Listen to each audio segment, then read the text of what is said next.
You ask Tiger to solve. This deals with linear equations with one unknown.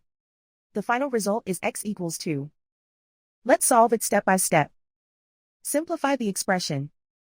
Group like terms. Simplify the arithmetic. Group all x terms on the left side of the equation. Subtract 3x from both sides.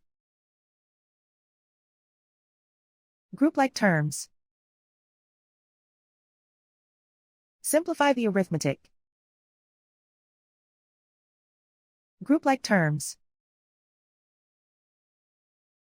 Simplify the arithmetic.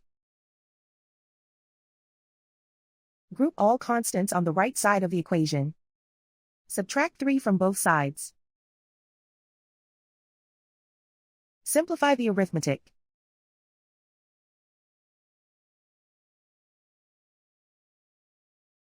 Isolate the x.